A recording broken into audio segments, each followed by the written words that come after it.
The backhand, a rebound. He scores! Gilmour gets that goal we were just talking about. And it's 3-1. Gilmour has a shot to win it all here. He scores! Gilmour scores! It's happy for me. I'm going home towards my family, and I haven't been back there since I've been a kid, so hopefully I can play hard for Mr. Fletcher, who is a great man I owe a lot to. Gilmour back in the net. Andrechuk in front with Borshevsky. It is Gilmour waiting around the net, waiting. He's up. Gilmour! Solo down, and he's won it in a second overtime period. How about that? No one has ever scored more points in a single season for the Leafs. He remains the club's all-time playoff scoring leader. I think it's safe to say that hockey fans everywhere will agree that the size of the heart is greater than the size of the opponent. You'll all join us in welcoming Doug Gilmour into the Hockey Hall of Fame. Nice. I wish we had a split screen as we were watching that, because Yes. there were about 3 things that popped up. We could have done the whole segment. First off, Doug Gilmour, welcome to Tim and Sid. Thank you, guys. Thank you. The hair, man. The hair. Yeah. When you look back on the hair, pride or I shouldn't have done that? Well, I guess I thought it was pretty cool. No, I wish I could have done that. Never mind. it's the hockey hair. Yeah. And Tim brought up the wraparound Against St. Louis. against St. Louis. So how much, like, because every time I look back on that goal, I say to myself, what a goal. Yeah. And considering where they were in that game, like, how much did you have left in the tank if that doesn't go in? Yeah, that's Like, a honestly. that's a tough call there. I reflecting back on it, I was just trying to find Dave Andrechuk. He usually gets in the slot somewhere. See him trying to get position, Yeah. and they almost blocked Zombo out, and then Borshevsky's coming in, and we're right here. So he was turning around and just kind of blocked everybody, and I came out. So So when you turned, you didn't think wraparound. You turned, you saw, and then there was a little spot let there. me tuck it in. It's like nobody's there, and that's when it happened. I mean, I didn't tuck see. it in, you did. I mean, I didn't see a lot of. Andrechuk was working, but not everyone else on that shift was. I didn't know what other option you had, really, End of the right? shift? Like, End of the I shift? don't want to throw people under buses, but I think you made the right. I might be still out there. It's great having you in. Thanks for Thank coming you. in. Let's start book. Yeah, let's start book. Killer My Life in Hockey. Doug Gilmour with the extremely talented Dan Robson of Sportsnet.ca. I want to give Dan a shout out. He's one of the best in the business. How many times down through the years have you been asked to do a book, and how many times did you say no? And why now was the moment where you said, maybe this is a good time? Yeah, again, I hate reflecting back. Like people say regrets, no. But put it this way, pretty much the last 10 years somebody's asked me to write a book, and I said no. And I decided to do it, and it's pretty much, 5 years ago my dad passed away, and then it was like, okay, mom diagnosed with dementia 2 years later.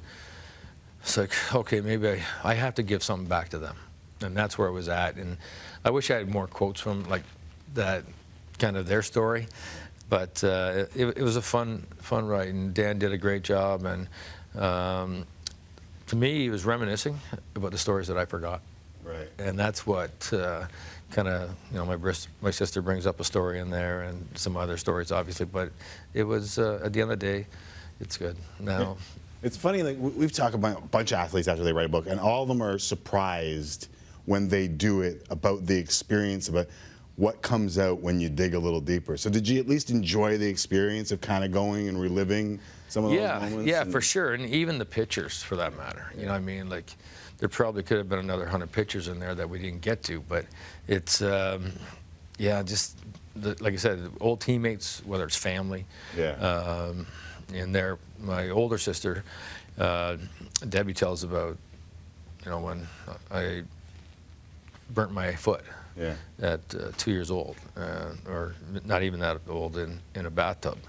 So it goes back. it just like, again, I don't remember, no, it was honestly, it's the book's about my growing up, my career, but mostly my dedication to my parents. Like, thank you for always.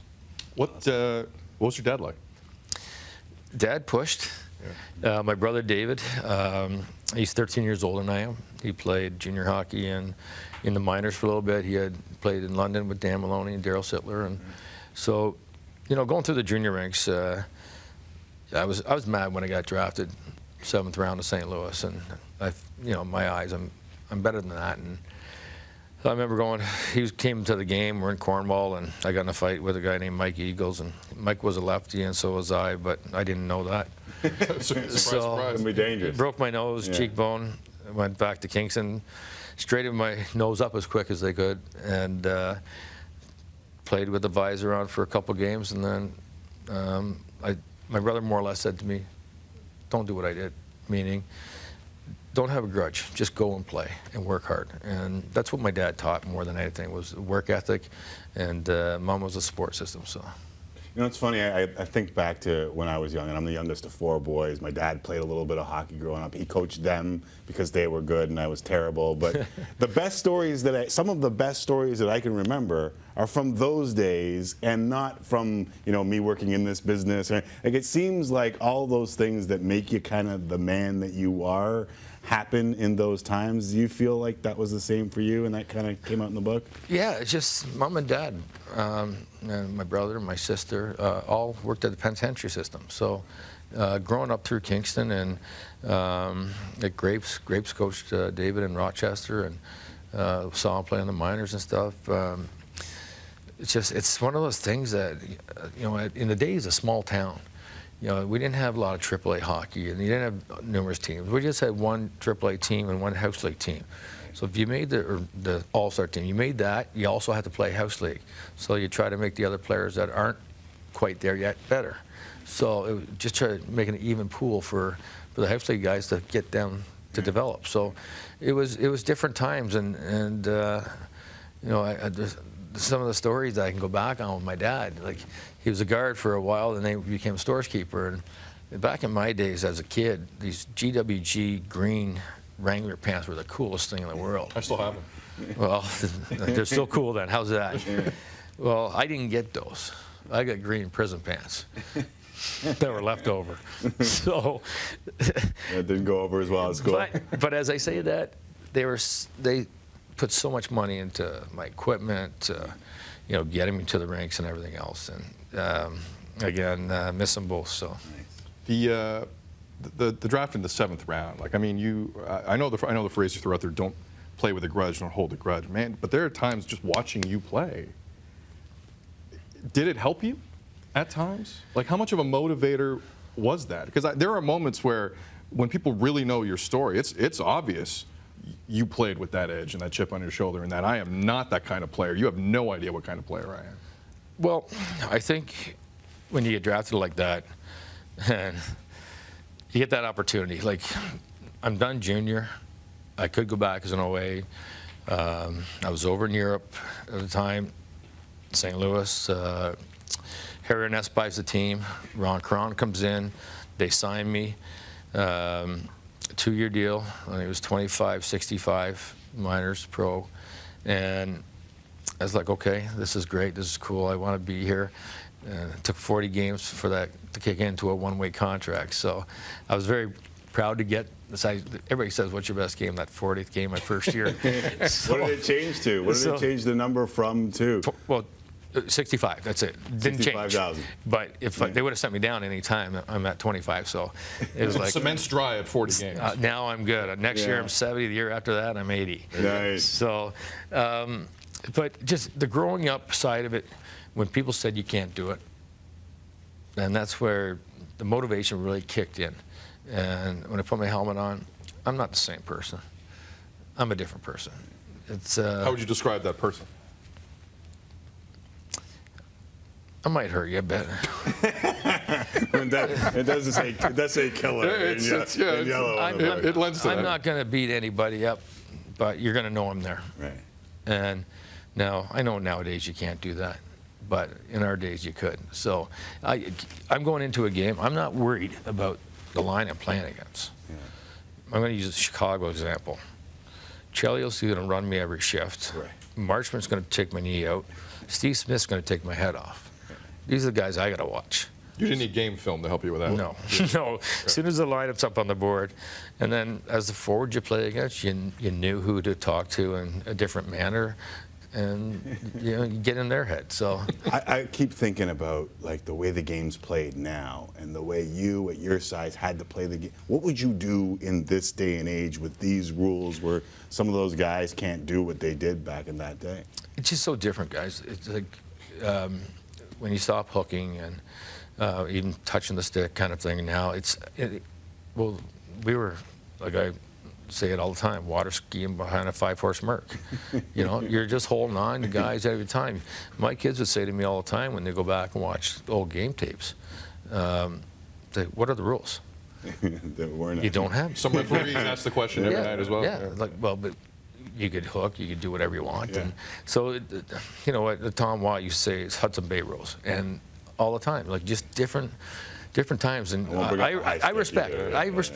High sticks have never changed, by the way, just as you know. They've been the same the whole time. But I respect that, you know, the game and how the game is now. I love seeing skill. I love seeing talent. So, which game would you rather play in, though? Because immediately I'm thinking like you would do damage in this league, but obviously, yes. I wish I would have had a chance to play, you know, in different times. But again, 80s, 90s, 2000 is like I've seen it grow and go different stages, and it's a fun game to watch, especially when you have a better team. Like the young kids here now, it's fun to watch. Let's talk about some of the young kids. You're one of the few people I know of who know what it's like to be the best Leaf on a really good Leaf team. Yeah. There hasn't been a lot of those. In a city that's excited as it is now. In a hockey-crazed city like Toronto. Exactly, Timmy. What would the advice be to an Austin Matthews from Doug Gilmour? You don't have to give any advice right now. He's just playing with a lot of focus. You can see he wants that puck. He's going to skate. He's going to shoot.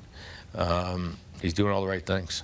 And he's just going to get better. He's a big body. He can, like again, he can skate, he can shoot. There's a reason why he was #1. And then you got Nylander on the other side, a lot of skill. Again, can shoot the puck.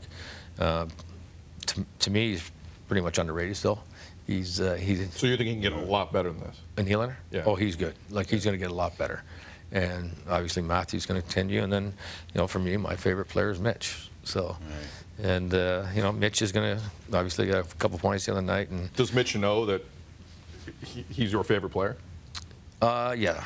We've done some interviews together, and again, I've watched him grow up in the junior or minor hockey with my kids and the junior ranks, and I'm so happy for him because he's like when they kept him last year, he was too skilled to go back to our league.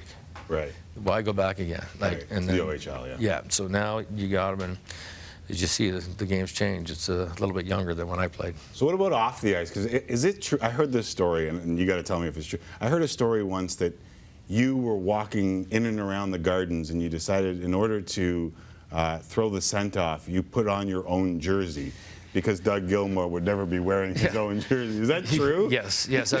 I was amazing. I was living probably about 20 feet away from the gardens. Yeah.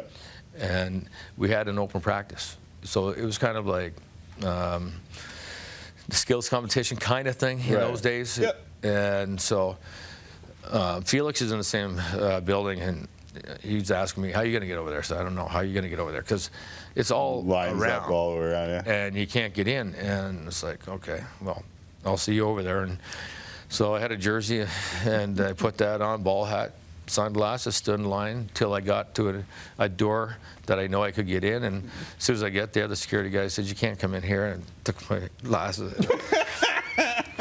You guys understand, the other guys, they're a half hour behind, maybe an hour. It's like, how did you get in here? And had to tell them, and it was like, wore my own jersey. Yeah. That's amazing. Yeah. So you were tricky, not just behind the net. You had some tricks off the ice. You had to be sneaky that way. You had to be a little sneaky in Toronto at the amazing. time. We just don't have the time, right? Like, we could sit here for an hour with you. Yeah. I don't know if you'd enjoy that, invite me back. Well, we will. Before we let you go, though, your work with Kingston, you stayed in the game. You love the game. Obviously, you can hear it in your voice. A return to the NHL in some capacity, is that something that would interest you? Yeah, like right now, guys, I'm taking a month and a half pretty much on the road here. I got my assistant, but now GM in Kingston, Darren Kiley, taking over, and I got to go back and help when I've done this. And as next year goes by and the year after, whatever it might be, would I be interested? 100%. But it's got to be the right situation for me and my family. Yeah. And that's, I'm not being selfish on it. If it never happens, guys, I'm okay with that too. I've been there. Right. And when I retired, I got other business for about 4 years. I came back with a lease for a little bit, and then on to Kingston. So again, I wouldn't say no, but it's It depends on the situation. yeah, it's probably 93% no. Where'd you get that number? This is the Killer Book. That's the Killer Joke. And if you want to see him on that month-long tour, you can go to DougGilmourBook.ca. That's DougGilmourBook.ca to see the man that we just chatted with. And a distinct pleasure to have that conversation. Pleasure, guys. Thank Always you. good to see you. Thanks for coming in. Thank you. Thanks, Doug. That is Doug Gilmour.